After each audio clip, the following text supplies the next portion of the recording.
Hello hi ನಮಸ್ತೆ. ನಾನು ವಾಣಿಶ್ರೀ ಮಾತಾಡ್ತಾ ಇರೋದು. ಐ ಥಿಂಕ್ ನಾನು ನಿಮ್ಮ ಮುಂದೆ ಇರೋ ಉದ್ದೇಶ ನನ್ನ ಕೆರಿಯರ್ ಹೇಗೆ ಸ್ಟಾರ್ಟ್ ಆಯಿತು, ನನ್ನ ಲೈಫ್ ಬಗ್ಗೆ ಚೇಂಜಸ್ ಆಗಿರೋದು, ಅಥವಾ ನಂದು ಸಿನಿ ಜರ್ನಿ ಆಗಿರ್ಬೋದು ಹೇಗೆ ಬೆಳೀತು ಅನ್ನೋದ್ರ ಬಗ್ಗೆ ಮಾತಾಡ್ತೀನಿ. ಸ್ಟಾರ್ಟಿಂಗ್ ನಾನು ಇಂಡಸ್ಟ್ರಿಗೆ ಬರೋದಕ್ಕೆ ಕಾರಣ ನನ್ನ ನೇಬರ್ ಒಬ್ಬರು ಇದ್ದರು. ಸೊ ಅವರು ಒಂದು ಕ್ಯಾರೆಕ್ಟ್ರು ಇದೆ ಫಿಲಮಲ್ಲಿ, ಇಟ್ಸ್ ಸಿಸ್ಟರ್ ರೋಲ್ ಮಾಡ್ತೀರಾ ಅಂತ ಕೇಳಿದ್ರು. ಸೊ ನಾನು ನನ್ನ ಅತ್ತೆ ಮನೆಗೆ ಹೋಗಿದ್ದೆ, ಅತ್ತೆ ಮನೆ ಪಕ್ಕದವರು. ಸೊ ಟ್ರೈ ಮಾಡ್ತೀನಿ, ಯಾಕೆ ಮಾಡಬಾರ್ದು, ಮಾಡ್ತೀನಿ ಅಂತ ಹೇಳಿದೆ.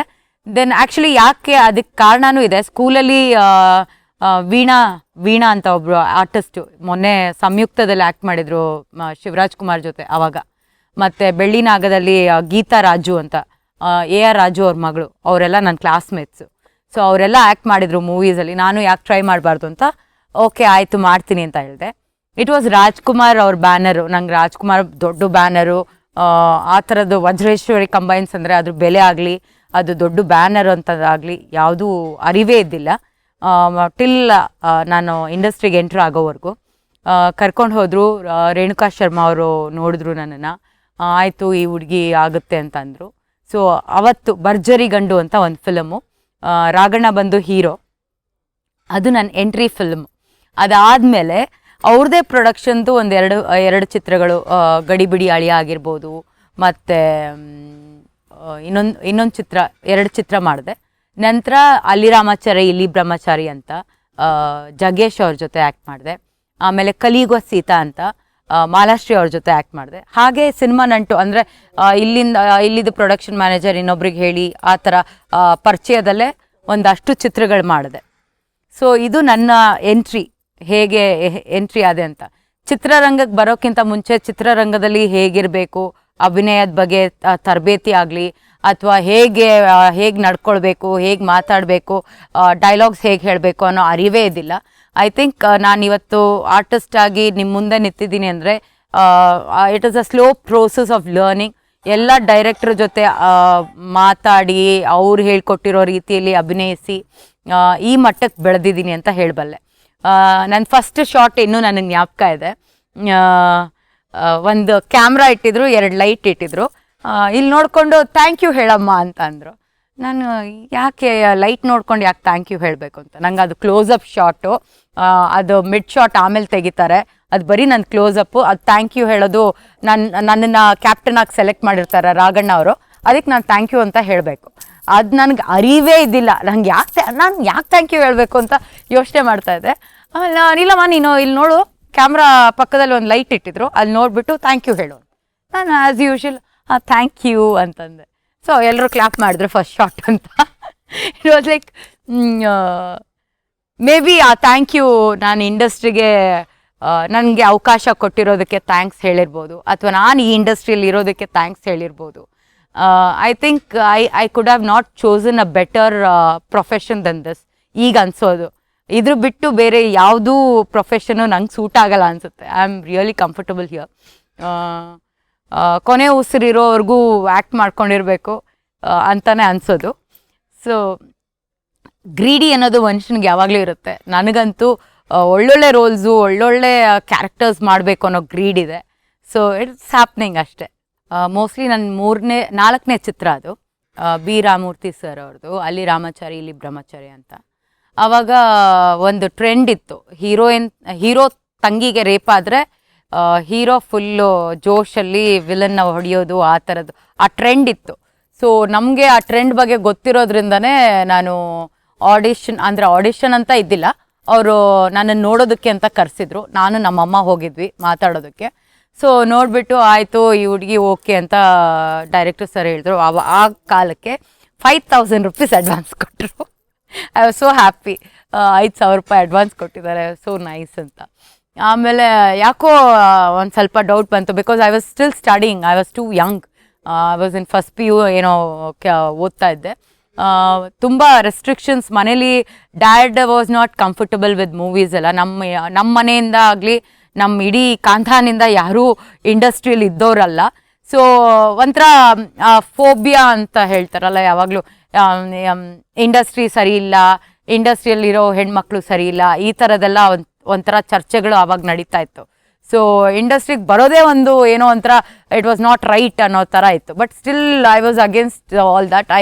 I started working in the industry. ನಮ್ಮ ಮನೆಯಿಂದ ನಾನು ಫಸ್ಟ್ ಬಂದಿದ್ದು ಇಂಡಸ್ಟ್ರಿಗೆ. ಸೊ ಆವಾಗ ಒಂದು ಸ್ವಲ್ಪ ಫಿಯರ್ ಇತ್ತು, ಮತ್ತು ಕೆಲವು ರೆಸ್ಟ್ರಿಕ್ಷನ್ಸ್ ಇತ್ತು. ಅಂದರೆ ನಾನು ಆ ಥರ ರೋಲ್ ಮಾಡಲ್ಲ, ಈ ಥರ ರೋಲ್ ಮಾಡಲ್ಲ ಅಂತ ಒಂದು ಸ್ವಲ್ಪ ರೆಸ್ಟ್ರಿಕ್ಷನ್ ಇಟ್ಕೊಂಡಿದ್ದೆ. ಸೊ ಆದ್ದರಿಂದ ಡೈರೆಕ್ಟ್ರನ್ನ ಕೇಳಿದೆ ನಾನು, ರೇಪ್ ಸೀನ್ ಏನಾದ್ರು ಇದೆಯಾ ಸರ್, ನಾನು ರೇಪ್ ಸೀನ್ ಆದರೆ ಮಾಡಲ್ಲ ಅಂತ. ಆ ಥರದ್ದೇನಿಲ್ಲಮ್ಮ, ಯಾಕೆ ತಲೆ ಕೆಡ್ಸ್ಕೊಳ್ತೀಯ, ಹೋಗೋ, ಆ ಥರದ್ದೇನೂ ಇಲ್ಲ ಅಂತ. ಆಮೇಲೆ ನನ್ನ ಮುಂದೆನೇ ಒಂದು ಇನ್ಸಿಡೆಂಟ್ ನಡೀತು. ಆವಾಗ ನಾನು ಅಂದ್ಕೊಂಡೆ ಇಲ್ಲ ಇನ್ನೊಂದ್ಸಲಿ ಕೇಳ್ಬಿಡೋಣ, ರೀಚೆಕ್ ಮಾಡ್ಕೊಳ್ಳೋಣ ಅಂತ ಮತ್ತೆ ಸರ್ನ ಕೇಳಿದೆ. ಇಲ್ಲ ಇನ್ಸಿಡೆಂಟ್ ಅಂದರೆ ಹೀರೋಯಿನಿಗೆ ಕಾಸ್ಟ್ಯೂಮ್ ತೋರಿಸಿದ್ರು. ಕಾಸ್ಟ್ಯೂಮ್ ತೋರಿಸಿದಾಗ ಅವಳು ನೆಗೆಟಿವ್ ಆಗಿ ಮಾತಾಡಿದ್ಲಂತೆ. ಅಂದರೆ ನಾನು ಹಾಕ್ಕೊಳ್ಳಲ್ಲ ಈ ಬಟ್ಟೆಗಳನ್ನ, ಯಾರು ಹಾಕ್ಕೊಳ್ತಾರೆ ಈ ಥರದ ಬಟ್ಟೆ ಎಲ್ಲ ನಾನು ಹಾಕ್ಕೊಳ್ಳಲ್ಲ ಅಂತ. ಆವಾಗ ಬಾಯಿ ತಪ್ಪಿ ಅವರು ಒಂದು ಮಾತು ಹೇಳಿದ್ರು, ಅಯ್ಯೋ 10 ದಿನ ಕೆಲಸ ಮಾಡಿದ್ಮೇಲೆ ಹಾಕು ಅಂದರೆ ಅವಳು ಹಾಕ್ತಾಳೆ, ಅವ್ರ ಅಮ್ಮನೂ ಹಾಕ್ತಾರೆ ಅಂತ. ಸೊ ಅದು ಯಾಕೋ ನನಗೆ ತಲೆಯಲ್ಲಿ ಕೂತ್ಬಿಟ್ಟಿತ್ತು. ಮತ್ತು ಬಾಗ್ಲುವರೆಗೂ ಹೋದವಳು ಮತ್ತೆ ಬಂದು ಅವ್ರನ್ನ ಕೇಳಿದೆ, ರೇಪ್ ಸೀನ್ ಏನಾದರೂ ಇದ್ದರೆ ಸರ್ ನಾನು ಮಾಡಲ್ಲ, ನಂಗೆ ರೆಸ್ಟ್ರಿಕ್ಷನ್ ಇದೆ ಮನೇಲಿ, ನಾನು ಆ ಥರದ ರೋಲ್ ಎಲ್ಲ ಮಾಡಲ್ಲ, ನಾನು ಇದನ್ನ ಹಾಬಿ ಥರ ತೊಗೊಂಡಿದ್ದೀನಿ, it is not my profession ಅಂತ. ಯಾಕಮ್ಮ ತಲೆ ಕೆಡ್ಸ್ಕೊಳ್ತೀಯ, ಹೋಗು ಅಂತಂದರು. ಒಂದು 15 ದಿನ ಶೂಟಿಂಗ್ ಮಾಡಿದ್ವಿ ನಾವು, ಮದ್ದೂರು, ಮಂಡ್ಯ ಕಡೆ ಎಲ್ಲ. ಅಲ್ಲಿ ಮಾಡಿದ್ಮೇಲೆ 15 ದಿನ ಆದಮೇಲೆ ಒಂದು ಹರಿದಿರೋ ಕಾಸ್ಟ್ಯೂಮ್ ಕೊಟ್ಟರು ಹಾಕ್ಕೊಳ್ಳೋದಕ್ಕೆ. ನಾನು ಇದೇನು ಅಂತ ಕೇಳಿದಾಗ ಇದು ರೇಪ್ ಸೀನ್ ಆದಮೇಲೆ ಎರಡು ಒಂದೇ ಥರ ಕಾಸ್ಟ್ಯೂಮ್ ಮಾಡಿಟ್ಟಿದ್ರು, ಒಂದು ಸೀನಿಗೆ ಒಂದು ಇನ್ನೊಂದು ಇದಕ್ಕೆ ಅಂತ. ಸೊ 2 ಕಾಸ್ಟ್ಯೂಮ್ ಯಾಕಿದೆ ಅಂತ ಕೇಳಿದಾಗ ಅವ್ರು ಹೇಳಿದ್ರು, ಇದು ರೇಪ್ ಸೀನ್ ಆದಮೇಲೆ ಅದು ಕಾಸ್ಟ್ಯೂಮು, ಅದು ಒಂದೇ ಥರ ಇರಬೇಕು ಹಾಗೆ ಹೇಗೆ ಅಂತ. ನಮಗೆ ತಲೆ ಕೆಟ್ಟೋಯ್ತು ಫುಲ್ಲು. ಡೈರೆಕ್ಟರ್ ಹತ್ರ ಹೋಗಿ ಕೇಳಿದೆ ನಾನು, ಸರ್ ನಾನು ರೇಪ್ ಸೀನ್ ಎಲ್ಲ ಮಾಡಲ್ಲ ಸರ್, ನಾನು ಮೊದಲೇ ಹೇಳಿದ್ನಲ್ಲ ಅಂತ. ಅಯ್ಯೋ ಮಾಲಾಶ್ರೀ ಮಾಡ್ತಾರೆ, ಇವ್ರು ಶ್ರೀದೇವಿ ಮಾಡ್ತಾರೆ, ನೀವೇನ್ರಿ ಯಾವ ದೊಡ್ಡ ಇವರು, ನೀವು ಏನು ರೇಪ್ ಸೀನ್ ಮಾಡಲ್ಲ ಅಂತ ಇದ್ದೀರ. ನಾನು ಹೇಳಿದೆ, ನಾನು ಶ್ರೀದೇವಿನೂ ಅಲ್ಲ ಮಾಲಾಶ್ರೀನೂ ಅಲ್ಲ, ನಾನು ವಾಣಿಶ್ರೀ ಅಂತ. ನಮಗೆ ಅಷ್ಟೊಂದು ಇನ್ನೂ ಇಂಡಸ್ಟ್ರಿ ತುಂಬ ಹೊಸ್ತು. ಸೊ ಹೇಗೆ ಮಾತಾಡಬೇಕು, ಹೇಗೆ ಟ್ಯಾಕಲ್ ಮಾಡಬೇಕು ಅನ್ನೋ ಅನುಭವನೂ ಇದ್ದಿಲ್ಲ. ನಾನು ನಮ್ಮಮ್ಮ ಏನು ಊಟ ತಿಂಡಿ ಏನು ಮಾಡಿದೆ, ಸ್ಟ್ರೈಕಲ್ಲಿ ಕೂತೋರ ಥರ ಇಲ್ಲ, ನಾವು ಮಾಡಲ್ಲ ಅಂತ ಕೂತಿದ್ವಿ. ಆಮೇಲೆ ಜಗ್ಗೇಶ್ ಅವ್ರು ಬಂದರು, ದೊಡ್ಡಣ್ಣ ಅವ್ರು ಬಂದರು.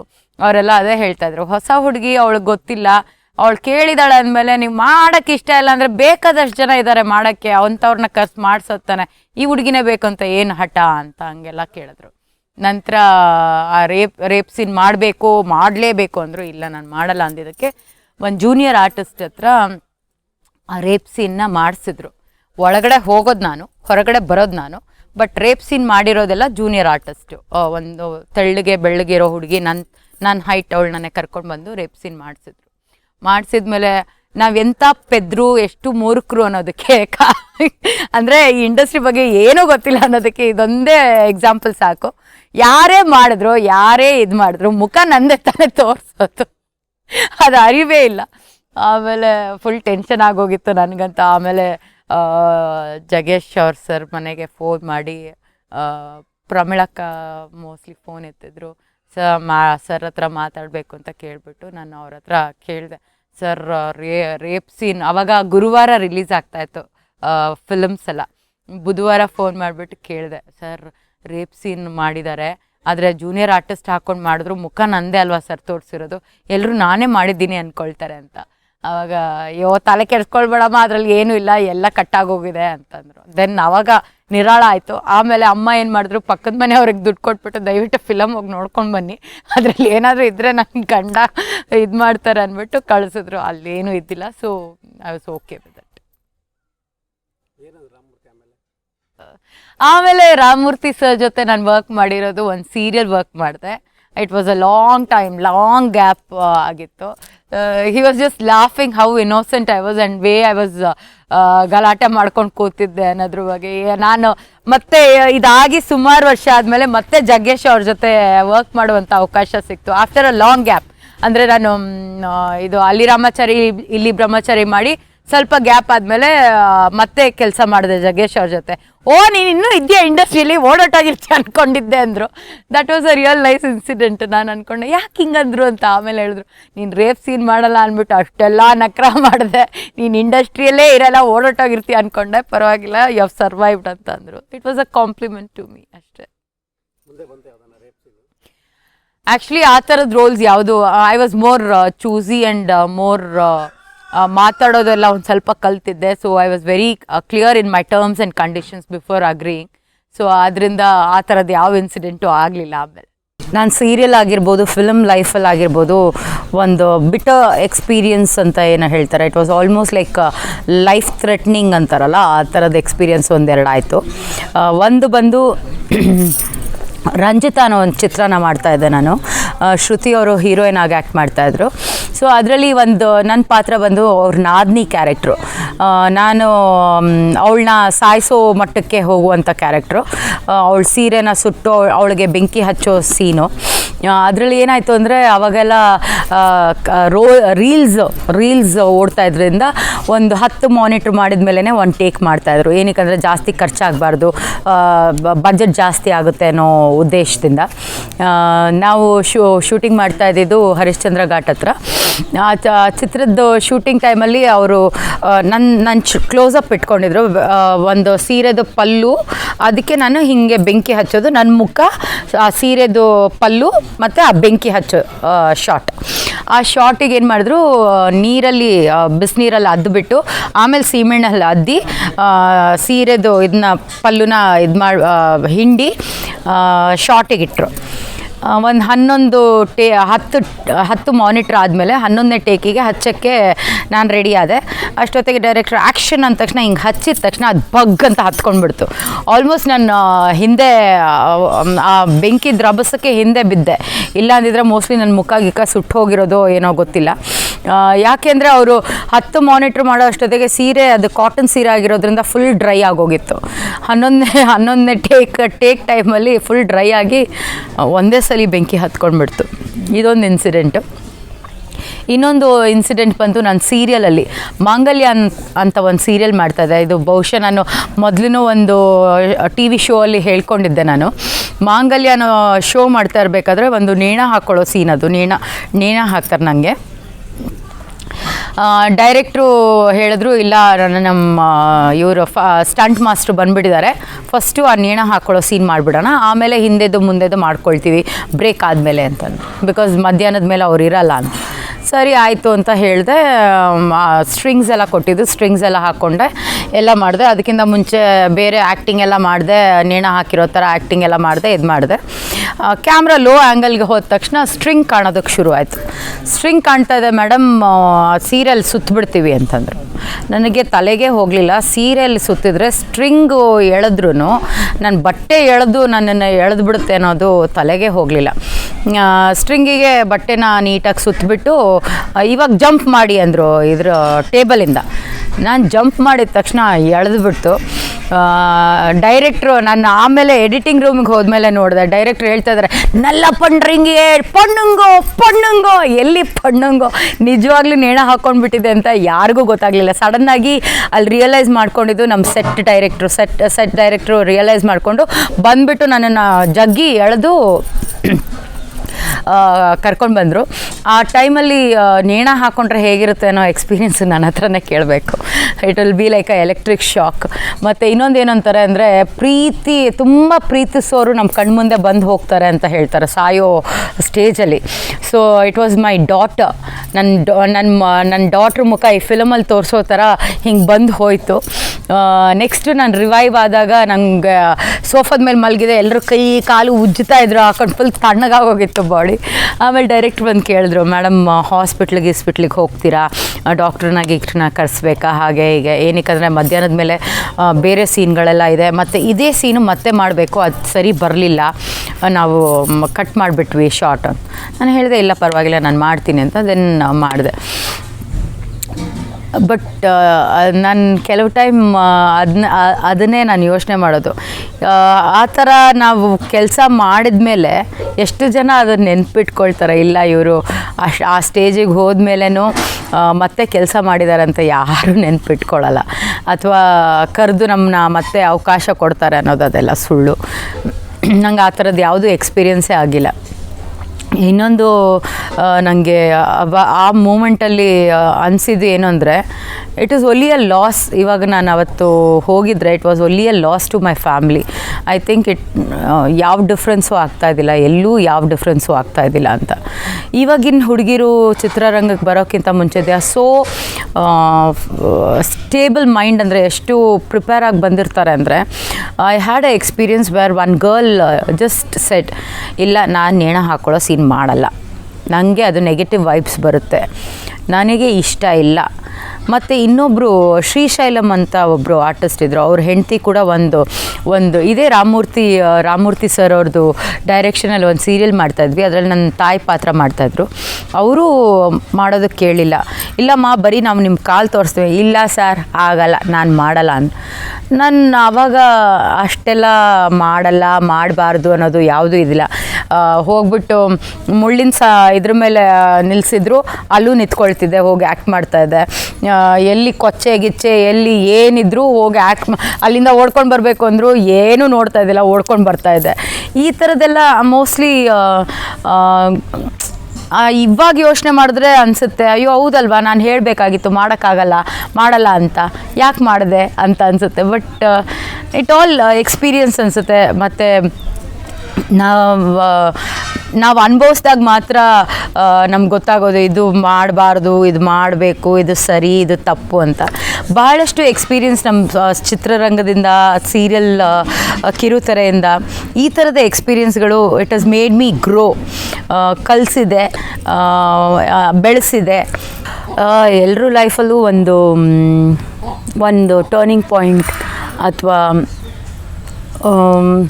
ನಾವು ಅಂದ್ಕೊಂಡಿರೋದೆಲ್ಲ ಸುಲಭವಾಗಿ ನಡೀತಾ ಇದೆ ಅನ್ನುವಾಗಲೇ ಒಂದು ಅಡಚಣೆ ಆಗಿರ್ಬೋದು, ಅಥವಾ ನಾನು ಮೋಸ್ಟ್ಲಿ ನನ್ನ ಮದುವೆ ಆಗಿ ಒಂದು 2 ತಿಂಗಳಿಗೆ ಐ ಜಸ್ಟ್ ಸ್ಟಾಪ್ಡ್ ವರ್ಕಿಂಗ್.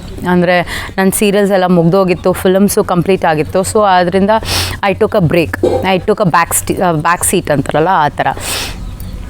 ಆಮೇಲೆ ಚಿತ್ರರಂಗದಿಂದ ಹೊರಗಡೆ ಉಳಿದ ಮೇಲೆ ತುಂಬ I was missing my daily shooting ಆಗಿರ್ಬೋದು, ಇನ್ನೊಂದಾಗಿರ್ಬೋದು. But I thought it is my life, now my life is change, so it's okay ಅಂದ್ಬಿಟ್ಟು I just compromised on few things. Then ನನ್ನ ಮಗಳು ಹುಟ್ಟಿದ ಮೇಲೆ I was really happy, I was so happy with her. ಅವಳನ್ನ ನೋಡ್ಕೊಳ್ಳೋದು, ಮನೆ ಕೆಲಸ ಮಾಡಿಕೊಂಡು ಆರಾಮ್ಸೆ ಇರೋದು, ಅದೇ ನನ್ನ ಲೈಫ್ ಆಗೋಗಿತ್ತು. Then there was a turning point where I had a very bad phase. ತುಂಬ ಡಿಪ್ರೆಷನ್ಗೆ ಹೊಟ್ಟೋಗಿದೆ. I started hating people, I started hating crowd. ಎಲ್ಲೂ ಹೋಗೋದಕ್ಕೆ ಬರೋದಕ್ಕೆ ಯಾವುದಕ್ಕೂ ಇಷ್ಟ ಇದ್ದಿಲ್ಲ. Then there was no choice, ಬೇರೆ ವಿಧಿನೇ ಇಲ್ಲದೆ ಮತ್ತೆ ವಾಪಸ್ ಚಿತ್ರರಂಗಕ್ಕೆ ಮತ್ತೆ ಆ್ಯಕ್ಟ್ ಮಾಡೋದಕ್ಕಾಗಲಿ, ಬಿಕಾಸ್ ನಂಗೆ ಗೊತ್ತಿದ್ದಿದ್ದೆ ಒಂದು ಜಾಬ್, ಆ್ಯಕ್ಟ್ ಮಾಡೋದು ಬರೋದು ಅಷ್ಟೇ, ಬಿಟ್ಟರೆ ಬೇರೆ ಯಾವುದೋ ಈ ಟೇಬಲ್ ಜಾಬ್ ಆಗಿರ್ಬೋದು, ಫ್ರಂಟ್ ಡೆಸ್ಕ್ ಜಾಬ್ ಆಗಿರ್ಬೋದು, ಅದು ಮಾಡೋದಕ್ಕೆ ನನಗೇನು ಇಷ್ಟ ಇದಿಲ್ಲ. ಸಿಕ್ಕಾಪಟ್ಟೆ ಆ ಟೈಮಲ್ಲಿ ತುಂಬಾ ಡಿಪ್ರೆಷನ್ಗೆ ಹೋಗಿದ್ದೆ.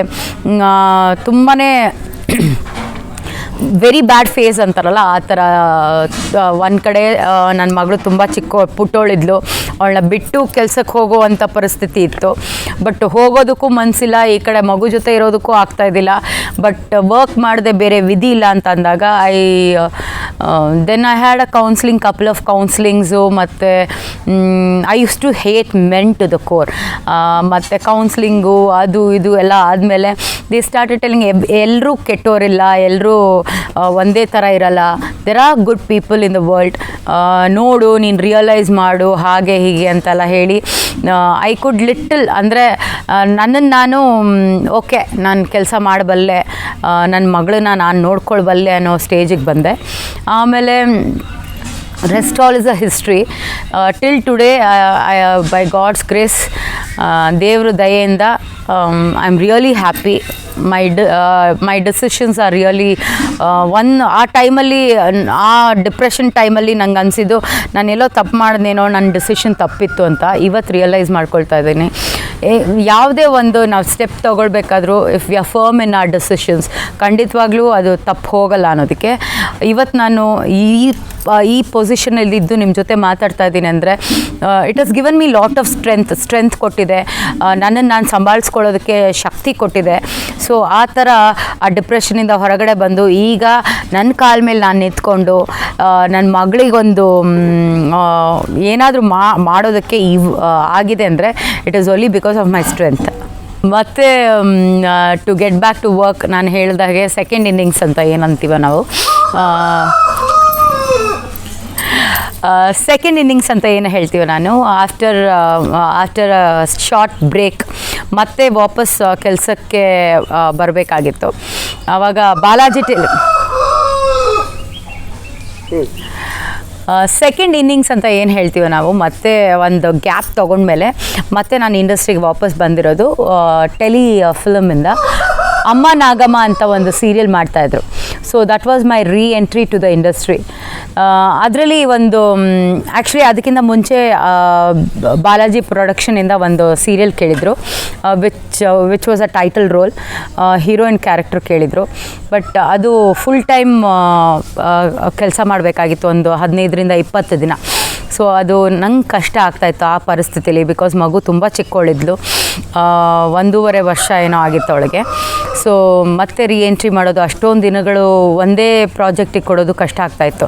ಸೊ ನಾನು ಹೋಗ್ಬಿಟ್ಟು ಒಂದು 5-6 ದಿನದ ಕ್ಯಾರೆಕ್ಟರ್ ಇದ್ದರೆ ಮಾಡ್ತೀನಿ, ಅದಕ್ಕಿಂತ ಜಾಸ್ತಿ ಮಾಡೋಕ್ಕಾಗಲ್ಲ ತಿಂಗಳಲ್ಲಿ ಅಂದ್ಬಿಟ್ಟು ಅಮ್ಮ ನಾಗಮ್ಮ ಅನ್ನೋ ಸೀರಿಯಲ್ನ ಒಪ್ಕೊಂಡಿದ್ದೆ. ಸೃಜನ್ ಅದರಲ್ಲಿ ಹೀರೋ ಆಗಿ ಆ್ಯಕ್ಟ್ ಮಾಡ್ತಾಯಿದ್ದ. ಸೊ ಅಮ್ಮ ನಾಗಮ್ಮ ವಾಸ್ ಮೈ ರೀ ಎಂಟ್ರಿ. ಅದಾದಮೇಲೆ ನೋ ಟರ್ನಿಂಗ್ ಬ್ಯಾಕ್. ಬಹಳಷ್ಟು ಚಿತ್ರಗಳನ್ನ ಒಟ್ಟಿಗೆ ಮಾಡಿಕೊಂಡು, ಸೀರಿಯಲ್ಗಳನ್ನೂ ಒಟ್ಟಿಗೆ ಮಾಡಿಕೊಂಡು ಇಲ್ಲಿವರೆಗೂ ಬಂದಿದ್ದೀನಿ. ಈಗ ನಾನು ಮಾಡ್ತಾ ಇರೋದು ಉದಯ ಟಿ ವಿಯಲ್ಲಿ ಯಾರಿವಳು ಅಂತ ಸೀರಿಯಲ್ಲು. ಅದು ಬಿಟ್ಟು ಒಂದು 4-5 ಚಿತ್ರಗಳು ಮಾಡ್ತಾಯಿದ್ದೀನಿ, ಅದ್ರ ಜೊತೆಗೆ ಅಭಿನಯಿಸ್ತಾ ಇದ್ದೀನಿ. ಕ್ಷತ್ರಿಯ ಆಗಿರ್ಬೋದು, ಮತ್ತು ಇವಾಗ ರಿಲೀಸಿಗಿರುವಂಥ 3.0 ಮತ್ತು ಸಂತೋಷ್ ಅವ್ರದ್ದು ಕಾಲೇಜ್ ತರಂಗ ಅಂತ, ಈ ಥರ ಒಂದು 4-5 ಚಿತ್ರಗಳನ್ನ ಮಾಡ್ತಾಯಿದ್ದೀನಿ, which is yet to release. ಮತ್ತು ನನ್ನ ಎಕ್ಸ್ಪೀರಿಯನ್ಸಸಲ್ಲಿ ನನಗೆ ಆಗಿರುವಂಥ ಅನುಭವಗಳು ಅಂದರೆ, ನಾವು ಏನೋ ಅಂದ್ಕೊಂಡು ಯಾವುದೋ ಒಂದು ರೋಲು ಈ ಥರ ಬರುತ್ತೆ ಆ ಥರ ಬರುತ್ತೆ ಅಂತ ಯೋಚನೆ ಮಾಡ್ಕೊಂಡು ಹೋಗಿರ್ತೀವಿ, ಆ್ಯಕ್ಟ್ ಮಾಡ್ತೀವಿ. ನಂಗೆ ಬೇಜಾರಾಗಿದ್ದು ಅಂದರೆ ನಮ್ಮ ಫಿಲಮಲ್ಲಿ ನಾವು ಮಾಡುವಂಥ ಪಾತ್ರಗಳು ನಮ್ಗೆ ಹೇಳುವಂಥ ಪಾತ್ರಗಳು ಒಂಥರ ಇರುತ್ತೆ. ಆ್ಯಕ್ಟ್ ಮಾಡಿದಾಗ ಓಕೆ ಇಷ್ಟೊಂದು ಸೀನ್ಸ್ ಇದೆ ಪರವಾಗಿಲ್ಲ, ನಮ್ಮ ಪ್ರಾಮಿನೆನ್ಸ್ ಸಿಗುತ್ತೆ ಈ ಚಿತ್ರದಲ್ಲಿ, ನಮಗೆ ಒಳ್ಳೆ ಹೆಸರು ಸಿಗುತ್ತೆ ಅನ್ನೋ ಅಷ್ಟೊತ್ತಿಗೆ ಅದು ಎಡಿಟಿಂಗಿಂದಾಗಲಿ ಅಥವಾ ಫಿಲಮ್ ಲೆಂತಿಂದಾಗಲಿ ಕಟ್ಟಾಗೋಗಿರುತ್ತೆ. ಆಮೇಲೆ ನೋಡಿದಾಗ ಚಿತ್ರಗಳು ನೋಡಿದಾಗ ಅಯ್ಯೋ ಇದೇನಿದು ಇಷ್ಟು ಸಣ್ಣ ಪಾತ್ರದಲ್ಲಿ ಬಂದು ಹೋದರು ವಾಣಿಶ್ರೀ ಅವರು, ಪಾತ್ರನೇ ಇಲ್ಲ ಅಂತ ನಾವು ಅವಾಗ ಹೇಳೋದಕ್ಕೆ ಆಗಲ್ಲ. ಇಲ್ಲ ನಾವು ಅಭಿನಯಿಸಿದ್ವಿ ಬಟ್ ಕಟ್ ಮಾಡಿದ್ದಾರೆ ಎಡಿಟ್ ಮಾಡಿದ್ದಾರೆ ಅಂದರೆ ಅವ್ರಿಗೆ ಅರ್ಥನೇ ಆಗಲ್ಲ. ಇಷ್ಟು ಚಿಕ್ಕ ಪಾತ್ರಕ್ಕೆ ಇವ್ರು ಯಾಕೆ ಬಂದು ಹೋದರು ಅನ್ನೋ ಮನೋಭಾವ. ಸುಮಾರು ಜನ ಅದನ್ನೇ ಕೇಳಿರ್ತಾರೆ, ಮೇಡಮ್ ನೀವು ಆ ಫಿಲಮಲ್ಲಿದ್ವಿ ಬಟ್ ಅಷ್ಟು ಚಿಕ್ಕ ಪಾತ್ರ ಯಾಕೆ ಮಾಡಿದ್ರಿ? ಇಲ್ಲ ಸರ್ ಮಾಡಿದ್ವಿ, ಒಂದು 5-6 ದಿನ ಕ್ಯಾರೆಕ್ಟರ್ ಮಾಡಿದ್ವಿ, ಅದೆಲ್ಲ ಕಟ್ಟಾಗಿ ಇಷ್ಟು ಮಾತ್ರ ಉಳ್ಕೊಂಡಿದೆ ಅಂದರೆ ಅವ್ರಿಗೆ ಅದೆಲ್ಲ ಅರ್ಥನೇ ಆಗಲ್ಲ. ಮೋಸ್ಟ್ಲಿ ಇವಾಗ ಜನರು ಚಿತ್ರರಂಗನ ಆಗಲಿ ಸೀರಿಯಲ್ ಇಂಡಸ್ಟ್ರಿನ ನೋಡುವಂಥ ದೃಷ್ಟಿಕೋನನೇ ಬೇರೆ ಇದೆ. ಆವಾಗ ಇದ್ದಿದ್ದು ಔಟ್ಲುಕ್ಕೇ ಬೇರೆ ಇದೆ. ಅವಾಗೆಲ್ಲ ಮತ್ತೆ ಈ ಸೀರಿಯಲ್ ಆಗ್ಬೋದು ಫಿಲಮ್ ಆಗಿರ್ಬೋದು ಒಂದು ಕ್ಲೋಸ್ಡ್ ಎನ್ವೈರ್ಮೆಂಟಲ್ಲಿ ಮಾಡ್ತಾಯಿದ್ರು. ಸೊ ಅವರಿಗೆ ಅದು ಪ್ರೋಸೆಸ್ ಆಗಿರ್ಬೋದು ವರ್ಕಿಂಗ್ ಸ್ಟೈಲ್ ಆಗಿರ್ಬೋದು ಗೊತ್ತಾಗ್ತಾ ಇದ್ದಿಲ್ಲ. ಇವಾಗ ನಾವು ಅವ್ರ ಅಕ್ಕಪಕ್ಕದಲ್ಲೇ ಶೂಟಿಂಗ್ ಮಾಡುವಾಗ ಕೆಲವರು ಬಂದ್ಬಿಟ್ಟು ಕೇಳ್ತಾರೆ, ಅಯ್ಯೋ ಎಷ್ಟು ಕಷ್ಟಪಡ್ತೀರಪ್ಪ, ಒಂದು ಸೀನ್ ಎಷ್ಟು ಸಲ ಮಾಡ್ತೀರಪ್ಪ ನೀವು ಅಂತ. ಬಟ್ ಅವರಿಗೆ ಆ ರೀಟೇಕ್ಸ್ ಆಗಿರ್ಬೋದು ಅಥವಾ ಸರಿ ಬಂದಿಲ್ಲ, ಇವ್ರು ತೊದಲಿದ್ರು, ಅದಕ್ಕೋಸ್ಕರ ರೀಟೇಕ್ ಮಾಡ್ತಾ ಇದ್ದಾರೆ. ಇವಾಗ ಅವ್ರಿಗೆ ಅರ್ಥ ಆಗೋದಕ್ಕೆ ಶುರುವಾಗಿದೆ. ಮೊದಲು ಏನು ಅಂದರೆ it was like a cakewalk. ಫಿಲಮಲ್ಲಿ ಮಾಡ್ತಾರೆ ಅಂದರೆ ಏನು, ಒಂದು ಫಿಲಮ್ ಮಾಡಿಬಿಟ್ರೆ 1 ಲಕ್ಷಾಂತರ ರೂಪಾಯಿ ಸಂಪಾದನೆ ಮಾಡ್ತಾರೆ, ಇವ್ರಿಗೆ ಏನು ಕಮ್ಮಿ ಅನ್ನೋ ರೀತಿಯಲ್ಲಿ ಇತ್ತು ಇಂಡಸ್ಟ್ರಿ ಅಂದೆ. ಸೊ ಇವಾಗ ಜನರಿಗೆ ರಿಯಲೈಸ್ ಆಗೋಕ್ಕೆ ಶುರುವಾಗಿದೆ, it is so difficult, it is a job, ಮತ್ತು ಅಷ್ಟು ಈಸಿ ಅಲ್ಲ ಚಿತ್ರರಂಗದಲ್ಲಿ ಸರ್ವೈವ್ ಆಗೋದು. ಇಷ್ಟು ವರ್ಷ ನಾನು ಸರ್ವೈವ್ ಆಗಿದ್ದೀನಿ ಅಂದರೆ it is only because of my hard work and all your love. ಇನ್ನೊಂದು ಐ ಡೋಂಟ್ ನೋ ವೆದರ್ ಇದನ್ನ ಹೇಳಬೇಕಾ ಬೇಡವಾ ಅಂತ ಗೊತ್ತಾಗ್ತಾ ಇಲ್ಲ. ಬಟ್ ನಂಗೆ ಅನಿಸಿದ್ದು ಚಿತ್ರರಂಗ ಅಂದರೆ ಒಂಥರ ಒಂದು ಫ್ಯಾಂಟಸಿ ವರ್ಲ್ಡ್ ಅಂತ ತಿಳ್ಕೊಂಡ್ಬಿಟ್ಟಿರ್ತಾರೆ. ಮತ್ತು ಇನ್ನೊಂದೇನು ಅಂದರೆ ನಾವು ಕೆಲಸ ಮಾಡುವಾಗ ಒಂದು ಸಂಭಾವನೆ ಮಾತಾಡಿರ್ತೀವಿ, ಅದಕ್ಕೆ ಅವ್ರು ಅಗ್ರಿ ಮಾಡ್ಕೊಂಡಿರಲ್ಲ, ಪ್ರೊಡ್ಯೂಸರ್ ಆಗಿರ್ಬೋದು ಅಥವಾ ಪ್ರೊಡಕ್ಷನ್ ಹೌಸ್ ಆಗಿರ್ಬೋದು. ಆಮೇಲೆ ಅವರು ಒಂದು ಕೋಟ್ ಮಾಡಿರ್ತಾರೆ, ಅದನ್ನ ನಾವು ಒಪ್ಕೊಂಡಿರ್ತೀವಿ. ಬಟ್ ಲಾಸ್ಟಲ್ಲಿ ಕೆಲಸ ಮಾಡಿ ಎಲ್ಲ ಆದಮೇಲೆ ಅದನ್ನು ಕೊಡದೇ ಇರೋರು ಇದ್ದಾರೆ. ಎಷ್ಟೊಂದು ಚೆಕ್ಸ್ಗಳು ಬೌನ್ಸ್ ಆಗಿದೆ. ನಂದಂತೂ ಸಿಕ್ಕಾಪಟ್ಟೆ ಚೆಕ್ಗಳು ಬಿಗಿನಿಂಗ್ ಡೇಸಲ್ಲಿ ಎಷ್ಟು ಚೆಕ್ಗಳು ಬೌನ್ಸ್ ಆಗಿದೆ. ನಾವು ಫೋನ್ ಮಾಡಿ ಕೇಳಿದ್ರೆ ಒಂಥರ ಏನಮ್ಮ ಪೇಮೆಂಟ್ ಕೇಳ್ತಾ ಇದ್ದೀರಮ್ಮ, ಏನು ಫಿಲಮ್ ಇಂಡಸ್ಟ್ರಿಯಲ್ಲಿ ಇರಬೇಕಾ ಬೇಡವಾ, ಈ ಥರದ ಮಾತುಗಳು ನಾವು ಕೇಳಿದ್ವಿ. ನಾನು ಹೇಳೋದು, ಇವಾಗ ನಾನು ನಮ್ಮ ಮನೇಲಿ ಒಬ್ಬ ಪ್ಲಂಬರ್ನ ಕರೆದೆ, ಅವ್ನ ಮಿನಿಮಮ್ ವೇಜಸ್ ಏನು ಅಂತ ಕೇಳಿಬಿಟ್ಟು ಒಂದು ಯಾವುದೇ ಕೆಲಸ ಮಾಡಿದ್ರು ವೇಜ್ ಕೊಟ್ಬಿಟ್ಟು ಕೆಲಸ ಮಾಡಿಸ್ತೀವಿ. ಅದೇ ಥರ ನಮ್ಮ ಇಂಡಸ್ಟ್ರಿಯವರು ಯಾಕೆ ಅರ್ಥ ಮಾಡ್ಕೊಳ್ಬಾರ್ದು? ನಾವು ಬರೋದಿಲ್ಲಿ ದುಡಿಯೋದಕ್ಕೆ, ನಮ್ಮದು ಒಂದು ಪರ್ಟಿಕ್ಯುಲರ್ ಒಂದು ಮಿನಿಮಮ್ ವೇಜ್ ಅಂತ ಇರುತ್ತೆ. ಆ ವೇಜ್ನ ನಾವು ಕೇಳೋವರೆಗೂ ಇಟ್ಕೊಳ್ಳದೆ ಯಾಕೆ ಕೊಡಬಾರ್ದು? ಕೇಳಿದ್ರೆ ಯಾಕೆ ಈ ರೀತಿ ಮಾತಾಡಬೇಕು ನಂಗೆ ಅರ್ಥ ಆಗ್ತಾಯಿಲ್ಲ. ನಂಗಂತೂ ನಿಜವಾಗ್ಲೂ ಬೇಜಾರಾಯ್ತು. ಏನಾದ್ರು ನಾವು ಪೇಮೆಂಟ್ ಕೇಳಿದ್ರೆ ಪೇಮೆಂಟ್ ಕೇಳ್ತೀರಾ, ಹಂಗೆ ಮಾಡ್ತೀವಿ, ಹಿಂಗೆ ಮಾಡ್ತೀವಿ, ಹಿಂಗೆ ಹರಡ್ಕೊಂಡು ಬರ್ತೀವಿ, ಹಂಗೆ ಹರಡ್ಕೊಂಡು ಯಾಕೆ? ನಾವು ಕೆಲಸ ಮಾಡಿದ್ವಿ, ಕೆಲಸ ಮಾಡಿರೋ ದುಡ್ಡು ಕೇಳ್ತಾ ಇದ್ವಿ, ಅಷ್ಟೇ ತಾನೇ. ಅದ್ರಲ್ಲಿ ತಪ್ಪೇನೇ ಇಲ್ವಲ್ಲ. ಯಾರ ಹತ್ರ ಇನ್ಸಿಡೆಂಟ್ಸ್ ಆಗಿದೆ? ಇನ್ಸಿಡೆಂಟು ಬಹಳಷ್ಟು. ಮೋಸ್ಟ್ಲಿ ಅವರೆಲ್ಲ ಇಂಡಸ್ಟ್ರಿಯಲ್ಲಿ ಇದ್ದಾರೋ ಇಲ್ವೋ ಗೊತ್ತಿಲ್ಲ. ಸುಮಾರು ಜನ ಇಂಡಸ್ಟ್ರಿಯಲ್ಲಿ ಇಲ್ಲವೂ ಇಲ್ಲ. ಚೆಕ್ಗಳು ಕೊಟ್ಟಿದ್ದಾರೆ, ಚೆಕ್ಗಳು ಬೌನ್ಸ್ ಆಗಿದೆ. ಫೋನ್ ಮಾಡಿದಾಗ ಫೋನ್ ಎತ್ತಲ್ಲ. ಅವಾಗೆಲ್ಲ ಇದ್ದಿದ್ದು ಲ್ಯಾಂಡ್ಲೈನು. ಕಾಲ್ ಮಾಡಿದಾಗ ಕಾಲ್ ಎತ್ತುತ್ತಾ ಇದ್ದಿಲ್ಲ, ಕಾಲ್ ಎತ್ತಿದ್ರು ಮಾತಾಡ್ತಾ ಇದ್ದಿಲ್ಲ, ಅಥವಾ ಈ ಥರದ್ದು ವಿಷಯಗಳನ್ನ ಹೇಳ್ತಾಯಿದ್ರು. ನೀವು ಚೆಕ್ ದುಡ್ಡು ಕೇಳ್ತೀರಾ, ನಾವು ಹಂಗೆ ಮಾಡ್ತೀವಿ, ಹಿಂಗೆ ಮಾಡ್ತೀವಿ, ಹಂಗೆ ಹರಡ್ಕೊಂಡು ಬರ್ತೀವಿ, ಹಿಂಗೆ ಹರ್ಕೊಂಡು ಬರ್ತೀವಿ, ನೀವು ಹೆಂಗೆ ಇರ್ತೀರಾ ಇಂಡಸ್ಟ್ರೀಲಿ ಅಂತ ಕೇಳ್ತಾಯಿದ್ರು. ಸೊ ಇಟ್ ಈಸ್ ಆಲ್, ನಂಗೆ ಅನ್ಸೋದು ಅದು ಸರಿ ಇಲ್ಲ. ಯಾಕೆ ಅಂದರೆ ನಾವು ಬರೋದೇ ಇಲ್ಲಿ ಕೆಲಸ ಮಾಡೋದಕ್ಕೆ. It is part and parcel of everything. ಅಂದರೆ ನಾವು ಕೆಲಸ ಮಾಡ್ತೀವಿ, ನೀವು ದುಡ್ಡು ಕೊಡ್ತೀರಾ, ಅಷ್ಟೇ ಬಿಟ್ಟರೆ ಅಲ್ಲಿ ಏನಿದೆ, ಬೇರೆ ಏನು ವಿಷಯನೇ ಇಲ್ಲ ಅಲ್ವಾ? ಯಾರ್ದಾಗಿದೆ ಆ ಥರ? ಸುಮಾರು ಜನದಾಗಿದೆ. ನನಗೆ ಹೆಸರು ಜ್ಞಾಪಕ ಇಲ್ಲ ಇವಾಗ ಯಾರ್ಯಾರು. ಎಷ್ಟು amount? So almost 75% of the amount advance ಬಿಟ್ಟರೆ ಬೇರೆ ಏನು ಬರದೇ ಇರೋದು ಇದೆ. ಚೆಕ್ ಕೊಟ್ಟಿರೋದು, ಫುಲ್ ಅಮೌಂಟ್ ಚೆಕ್ ಕೊಟ್ಟಿರೋದು ಬೌನ್ಸ್ ಆಗಿರೋದು ಇದೆ. ಸುಮಾರಾಗಿದೆ, ಸುಮಾರು ಚೆಕ್ಗಳಾಗಿದೆ. ದೊಡ್ಡ ಸಿನಿಮಾಗಳ ಚಿಕ್ಕದ? ದೊಡ್ಡ ಸಿನಿಮಾಗಳು ಆಗಿದೆ, ಚಿಕ್ಕ ಸಿನಿಮಾಗಳು ಆಗಿದೆ. ಪೇಮೆಂಟ್ ಬರದೇ ಇರೋ ಸುಮಾರು ಚಿತ್ರಗಳಿದೆ. ಈ ಥರ ದೊಡ್ಡ ಸಿನಿಮಾ ಆದರೆ ಹೀರೋಗಳಿಗೆ ಹೇಳ್ಬೋದಲ್ವಾ?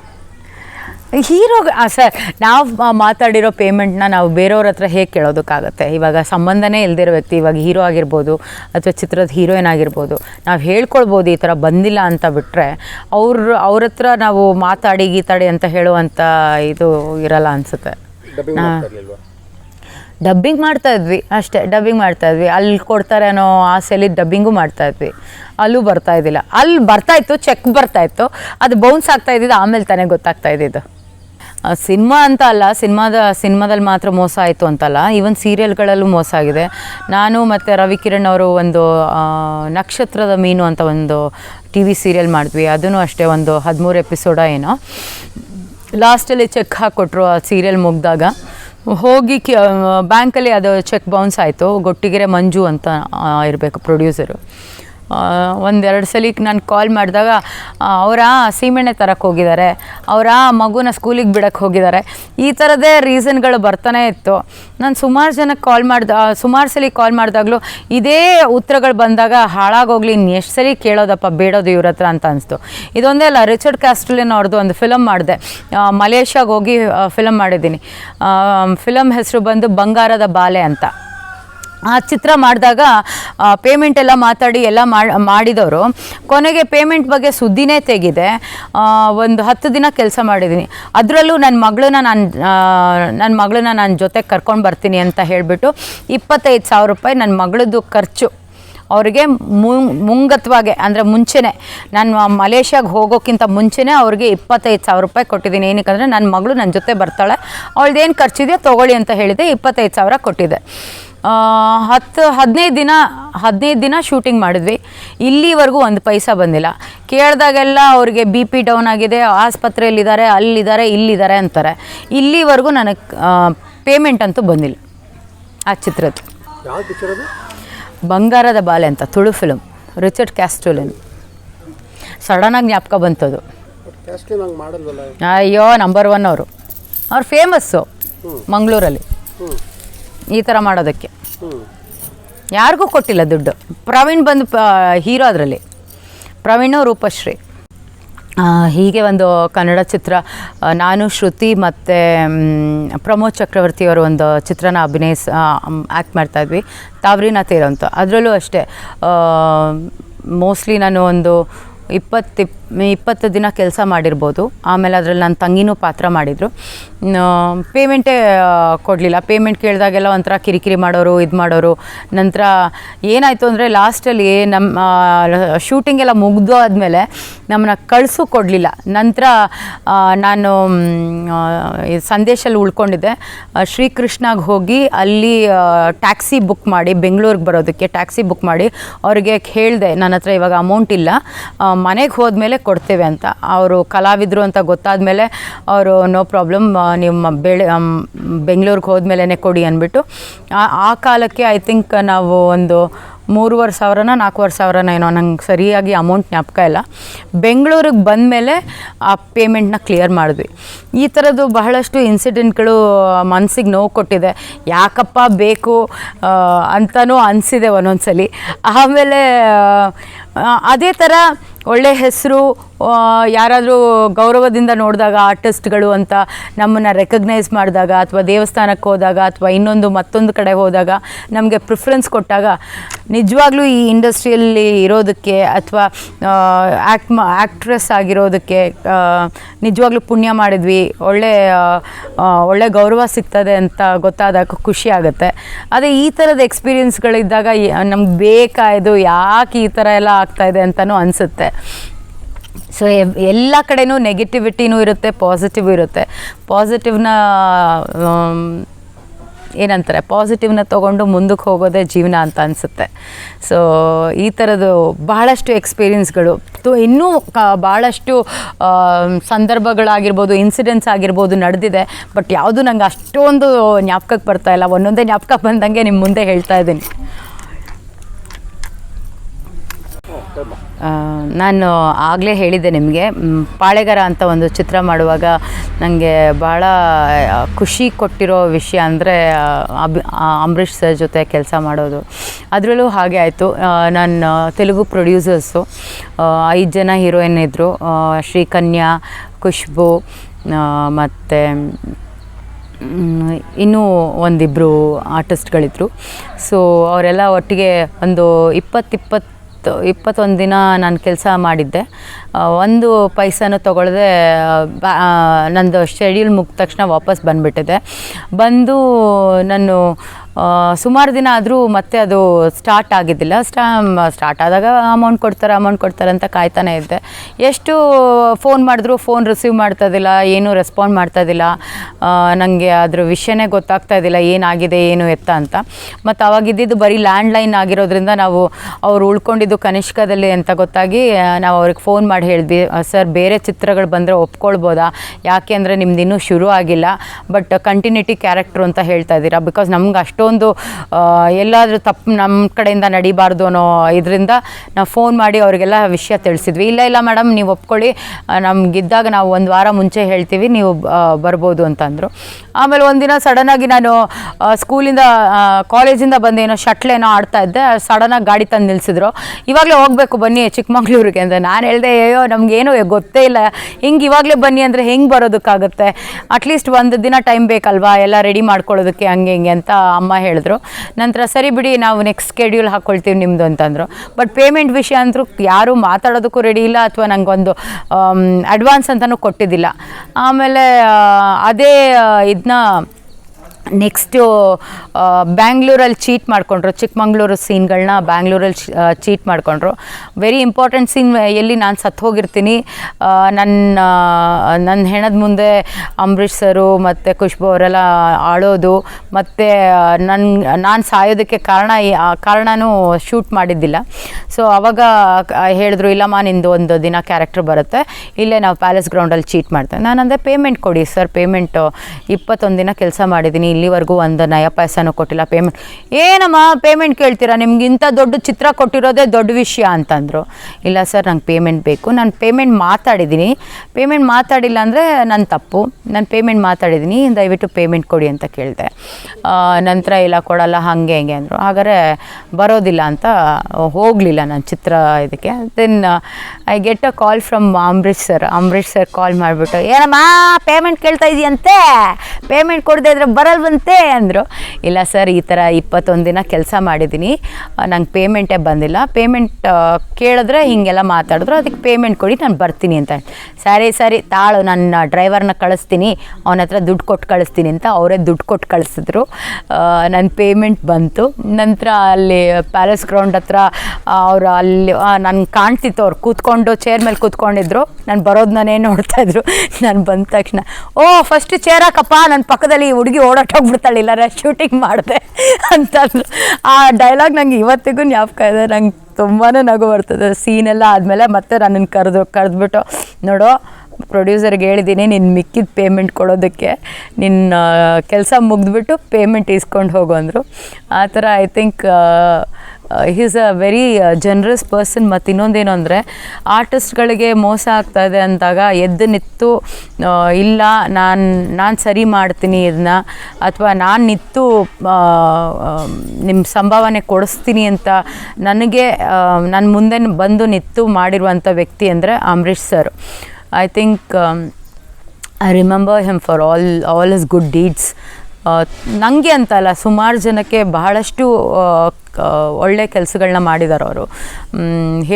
ಹೇಳೋದು ಅಂತ ಅಲ್ಲ, but he is a very good human being. So ನನ್ನ ಪೇಮೆಂಟು ಆ ಚಿತ್ರದ್ದು ಬರೋದಕ್ಕೆ ಕಾರಣನೇ ಅಂಬರೀಷ್ ಸರ್. ಐ ಥಿಂಕ್ ಎಲ್ರಿಗೂ ಅಷ್ಟೇ ಒಂದು ಕಷ್ಟ ಅನ್ನೋದು ಇದ್ದೇ ಇರುತ್ತೆ. ₹1 ಸಂಪಾದನೆ ಮಾಡೋನಿಗೂ ಕಷ್ಟ ಇರುತ್ತೆ, ₹1,00,000 ಸಂಪಾದನೆ ಮಾಡೋನಿಗೂ ಕಷ್ಟ ಇರುತ್ತೆ. ಆವಾಗ ನಾನು ಚಿತ್ರರಂಗದಲ್ಲಿ ಅಷ್ಟೆಲ್ಲ ಕಷ್ಟಪಟ್ಟು ಮಾಡಿ ಒಂದು ಸಂಭಾವನೆ ಸಿಗದೇ ಇದ್ದಿದ್ರೆ ಮೋಸ್ಟ್ಲಿ ನಂಗೆ ಎಷ್ಟು ಬೇಜಾರಾಗಿರೋದು, ಅದನ್ನು ನಿತ್ತು ಕೊಡಿಸ್ಕೊಟ್ಟವರು ಅಂಬರೀಷ್ ಸರ್. ಆ ಥರ ಕ್ಯಾರೆಕ್ಟರ್ ಮಾಡದೇ ಇರೋದಕ್ಕೆ ಮನೆಯಷ್ಟು ಮೊದಲ ಶೈನ್ ಆಗಲಿಲ್ವಾ? ವೀರೇಶ್ ಸರ್, ನೀವೇ ನನಗೆ ಒಂದ್ಸಲಿ ಪೇಪರಲ್ಲಿ ಏನೋ ಬರೆದಿದ್ರಿ, ಕನ್ನಡ ಚಿತ್ರರಂಗದ ತಂಗಿ ಅಂತ. ನಾನು ಕನ್ನಡ ಚಿತ್ರರಂಗದ ತಂಗಿ ಆಗೋದಕ್ಕೆ ಕಾರಣನೇ ಅದು. ಏನಕ್ಕಂದರೆ I was very choosy in my characters. ತಂಗಿ ರೋಲ್ ಸೇಫ್ ರೋಲು, ಮತ್ತು ಕಲಿಯೋದಕ್ಕೆ ತುಂಬ ಇರುತ್ತೆ, ದೊಡ್ಡ ಆರ್ಟಿಸ್ಟ್ ಜೊತೆ ಕೆಲಸ ಮಾಡ್ಬೋದು. That way I am really happy and I am blessed ಅಂತ ಹೇಳಬೇಕು. ಯಾಕೆ ಅಂದರೆ ಎಲ್ಲ ದೊಡ್ಡ directors, top most directors like Nagabharana sir ಇರ್ಬೋದು, ರಾಜಶೇಖರ್ ಸರ್ ಇರ್ಬೋದು, ರೇಲಂಗಿ ನರಸಿಂಹರಾಜು ಸರ್ ಇರ್ಬೋದು, ರೇಣುಕಾಚಾರ್ಯ ಸರ್ ಇರ್ಬೋದು, ಸುಮಾರು ದೊಡ್ಡ ಭಗವಾನ್ ಸರ್ ಇರ್ಬೋದು, ಸುಮಾರು ದೊಡ್ಡ ಡೈರೆಕ್ಟರ್ಸ್ ಜೊತೆ ಕೆಲಸ ಮಾಡುವಂಥ ಅವಕಾಶ ಸಿಕ್ತು. ಅಷ್ಟೇ ಅಲ್ಲದೆ ದೊಡ್ಡ ಹೀರೋಗಳ ಜೊತೆನೂ ಅಭಿನಯಿಸುವಂಥ ಅವಕಾಶ ಸಿಕ್ತು. ರಾಜ್ಕುಮಾರ್ ಸರ್ ಜೊತೆ ಆಕಸ್ಮಿಕ ಮಾಡಿದೆ, ಅಂಬರೀಷ್ ಸರ್ ಜೊತೆ ಪಾಳೆಗಾರ ಮಾಡಿದೆ, ವಿಷ್ಣು ಸರ್ ಜೊತೆ ಹೆಂಡ್ತಿಗೆ ಹೇಳ್ತೀನಿ ಅಂತ. ಅದೊಂದು ಇನ್ಸಿಡೆಂಟ್ ನಾನು ಹೇಳಲೇಬೇಕು. ನಾನು ಒಂದು ಶಶಿಕುಮಾರ್ ಅವರ ಇಂಟರ್ವ್ಯೂ ಮಾಡಿದೆ ಒಂದು ಲೋಕಲ್ ಚಾನಲ್ಗೆ. ನಾವು ಮಾಡೋ ಕೆಲಸ ಎಲ್ಲೋ ಒಂದು ಕಡೆ ರೆಕಗ್ನೈಸ್ ಆಗುತ್ತೆ ಅನ್ನೋದಕ್ಕೆ ಇದೊಂದು ಇನ್ಸಿಡೆಂಟೇ ಕಾರಣ. ಅವ್ರ ಜೊತೆ ಒಂದು ಇಂಟರ್ವ್ಯೂ ಮಾಡಿದೆ, ಅದು ಟೆಲಿಕಾಸ್ಟು ಆಗೋಗಿತ್ತು. It was a just local channel ಅಷ್ಟೇ.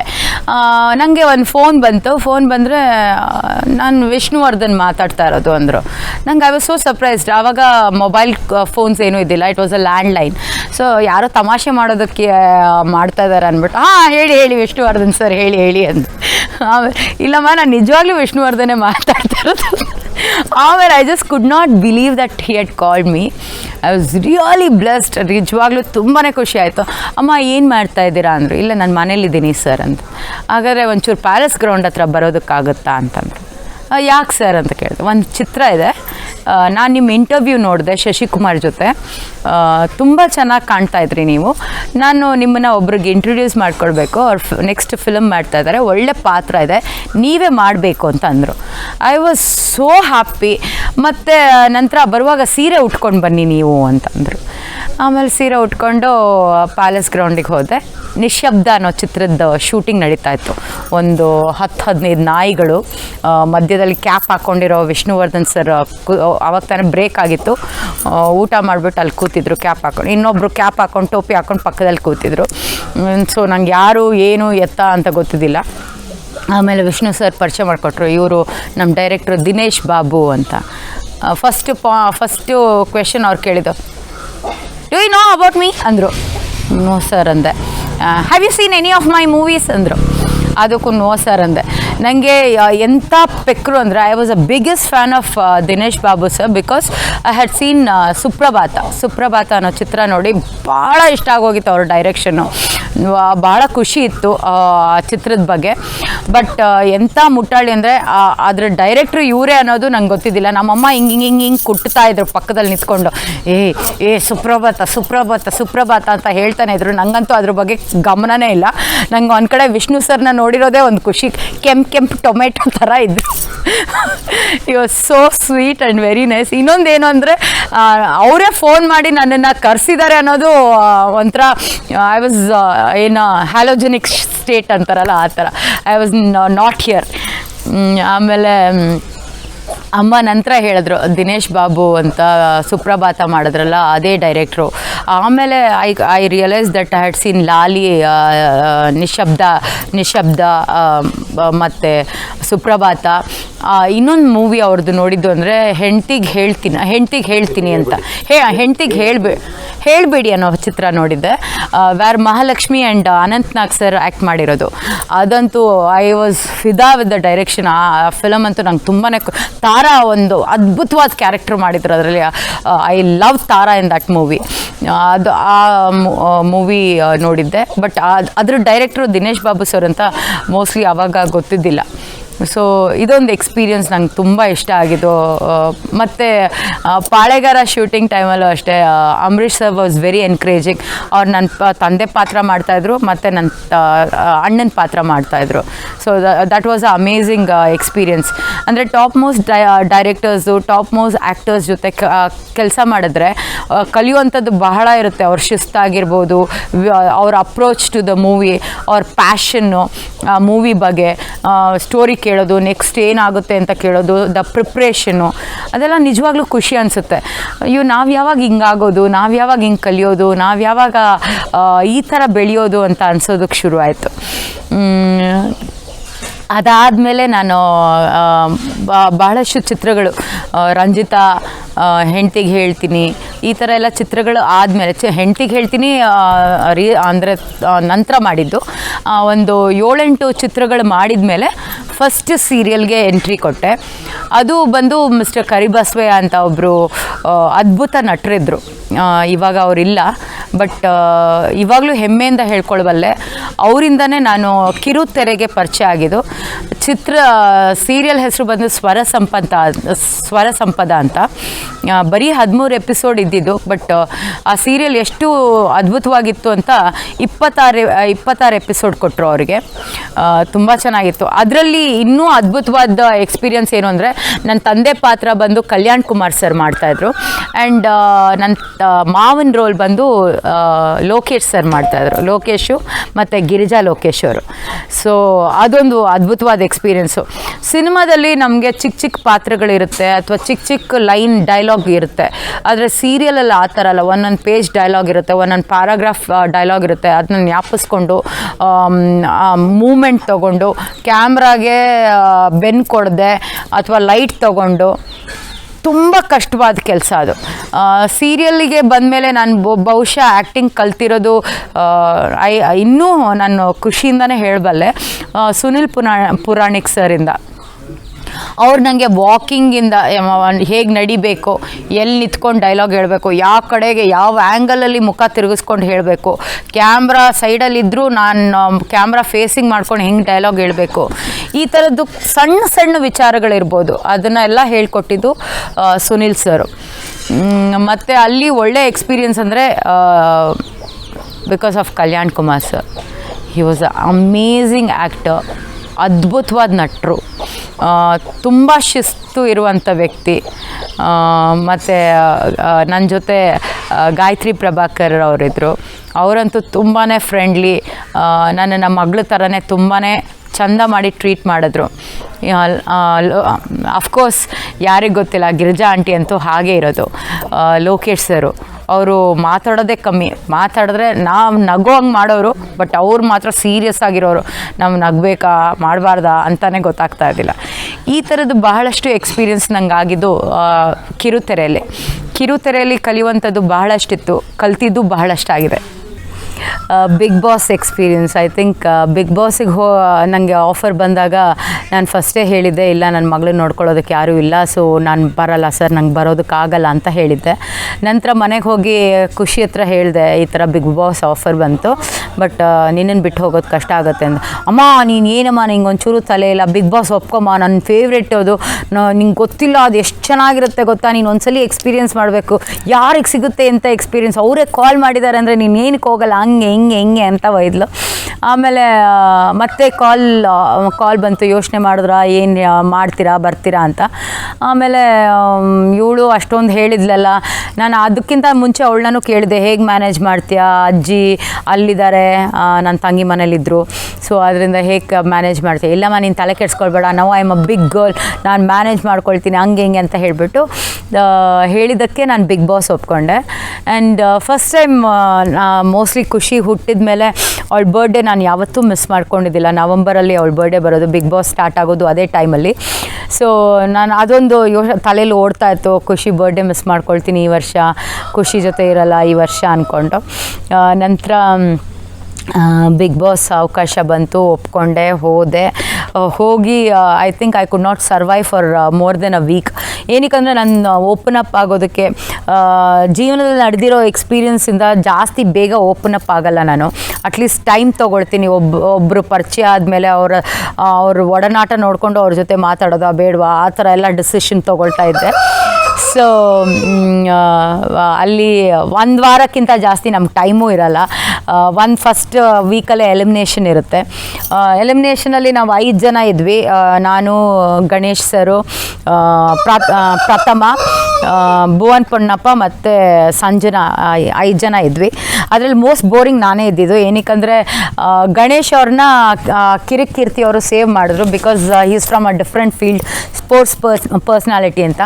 ಮತ್ತು ಎಲಿಮಿನೇಷನ್ಗೆ ಕೊನೆಗೆ ನಾವು ಉಳಿದಿದ್ದು ನಾನು, ಭುವನ್ನು, ಸಂಜನಾ ಮತ್ತು ಪ್ರಥಮ ಹೊಡಿತೀನಿ, ಬಡಿತೀನಿ, ಕೊಂದಾಕ್ತೀನಿ, ಹೋರಾಟ, ಮುಷ್ಕರ ಅಂತೆಲ್ಲ ಶುರು ಮಾಡ್ಕೊಂಡಿದ್ದ. ಭುವನ್ ಪೊನ್ನಪ್ಪ ಮತ್ತು ಸಂಜನಾ ದೇವರ್ ಕಪಲ್ಸಲ್ಲಿ. ಸೊ ಅದರಲ್ಲಿ ಮಿಕ್ಕಿರೋ ಬೋರಿಂಗ್ ಪರ್ಸನ್ ಅಂದರೆ ನಾನು ಒಬ್ಬಳೆ, ಬಿಕಾಸ್ ನಾನು ಇನ್ನೂ ಓಪನ್ ಅಪ್ಪು ಆಗಿದ್ದಿಲ್ಲ 1 ವಾರದಲ್ಲಿ. ಸೊ ನನ್ನನ್ನು ಎಲಿಮಿನೇಟ್ ಮಾಡಿದ್ರು. ಅದಕ್ಕಿಂತ ಮುಂಚೆ ಐ ಥಿಂಕ್ ನಾನು ಫಸ್ಟು ಪ್ರಥಮ್ ಜಗಳ ಆಡಿದ್ದು ಅಂದರೆ ನನ್ನ ಜೊತೆನೇ, ಅದೂ ರೀಸನ್ ಇಲ್ಲದೆ, ನನ್ನ ತಪ್ಪಿಲ್ಲದೆ ನನ್ನ ಜೊತೆ ಜಗಳ ಆಡ್ದ. ಅದೊಂದು ದೊಡ್ಡ ಒಂದು ಸೀನೇ ನಡೀತು ಮನೆಯಲ್ಲಿ. ಸಿಕ್ಕಾಪಟ್ಟೆ ಕಿರ್ಚಾಟ ಪರ್ಚಾಟ ಮಾಡಿಕೊಂಡು ಕಿತ್ತಾಡಿ ಕೂಗಾಡಿ ಅದೊಂದು ಇನ್ಸಿಡೆಂಟ್ ಒಂದು ನಡೀತು. ಇವಾಗಲೂ ಪ್ರಥಮ್ ಸಿಕ್ತಾಗೆಲ್ಲ ಹೇಳ್ತಾನೆ, ಏನ್ರಿ ನೀವು ಹೋಗಿ ನನ್ನ ಜೊತೆ ಜಗಳ ಆಡಿದ್ರಿ, ನನ್ನ ತಪ್ಪೇ ಇದ್ದಿಲ್ಲ ಅಂತ ಹೇಳ್ತಾ ಇರ್ತೀನಿ. ಇವಾಗ ಸಿಕ್ಕಿದಾಗ he is really nice, but ಅಲ್ಲಿ ಮಾತ್ರ ಈ ವಾಸ್ ವೆರಿ ಅನಾಯಿಂಗ್, ತುಂಬಾ ಇರಿಟೇಟ್ ಮಾಡ್ತಾ ಇದೆ ಎಲ್ರೂ. ಅದೂ ಯಾವ ಪಾಯಿಂಟಿಗೆ ಇರಿಟೇಟ್ ಮಾಡ್ತಾನೆ ಅಂದರೆ ಫ್ರಸ್ಟ್ರೇಷನ್ ಆಗೋಗ್ಬಿಡ್ಬೇಕು ಜನರಿಗೆ, ಆ ಪಾಯಿಂಟಿಗೆ ಇರಿಟೇಟ್ ಮಾಡ್ತಾನೆ ಪ್ರಥಮ. ಸ್ವೇರ್ ಹಿ ಇರಿಟೇಟ್ಸ್. ಅದರಲ್ಲೂ ಬಿಗ್ ಬಾಸ್ ಅಂದರೆ ನಿಮಗೂ ಗೊತ್ತಿರೋ ಹಾಗೆ ಅಲ್ಲಿ ಫೋನ್ ಇರಲ್ಲ, ಕಮ್ಯುನಿಕೇಷನ್ ಇರಲ್ಲ, ಹೊರಗಿನ ಜಗತ್ತಿನ ಯಾವುದೇ ಸಂಪರ್ಕ ಇರಲ್ಲ. ಇರೋ ಅಷ್ಟು ಜನರು ಅದೇ ಮುಖಗಳನ್ನ ದಿನ ನಾವು ನೋಡಬೇಕು. 7 ದಿನ ನಾನು ಸರ್ವೈವ್ ಆಗಿದೆ ದೊಡ್ಡ ವಿಷಯ. ಬಟ್ ಒಂದು ಖುಷಿ ವಿಷಯ ಅಂದರೆ ನಾನು ಎಲಿಮಿನೇಟ್ ಆಗಿದ್ದು ನೆಕ್ಸ್ಟು 2-3 ದಿನದಲ್ಲಿ ನನ್ನ ಮಗಳಿಗೆ ಬರ್ಡೇ ಇತ್ತು. So I was happy that as a mother ನನ್ನ ರೆಸ್ಪಾನ್ಸಿಬಿಲಿಟಿಯಿಂದ ತಪ್ಪಿಸ್ಕೊಂಡಿಲ್ಲ, ಅಥವಾ ನಾನು ಯಾವುದೂ ನನ್ನ ಮಗಳದ್ದು ಮಿಸ್ ಮಾಡ್ಕೊಂಡಿದ್ದೀನಿ, ಬರ್ಡೇ ಮಿಸ್ ಮಾಡ್ಕೊಂಡಿದ್ದೀನಿ ಅಥವಾ ಇನ್ನೊಂದು ಈವೆಂಟ್ ಮಿಸ್ ಮಾಡ್ಕೊಂಡಿದ್ದೀನಿ ಅಂತ ಯಾವತ್ತೂ ಅನಿಸಿಲ್ಲ. So it was really nice. ತುಂಬಾ ಖುಷಿ ಆಯಿತು. ಆ್ಯಂಡ್ ಸುದೀಪ್ ಜಿ ಜೊತೆ ಆ ಸ್ಟೇಜ್ ಶೇರ್ ಮಾಡ್ಕೊಳ್ಳೋದಾಗಿರ್ಬೋದು, ಆ ಎಕ್ಸ್ಪೀರಿಯನ್ಸ್ ಆಗಿರ್ಬೋದು, it was really amazing. One time life experience ಅದು. ಮತ್ತೆ ಬಿಗ್ ಬಾಸಿಗೆ ಹೋಗಬೇಕು ಅಥವಾ ಮತ್ತೆ ಆ ಎಕ್ಸ್ಪೀರಿಯನ್ಸ್ ಸಿಗಬೇಕು ಅಂದರೆ ಖಂಡಿತ ಆಗಲ್ಲ. So it was nice. I enjoyed the moment.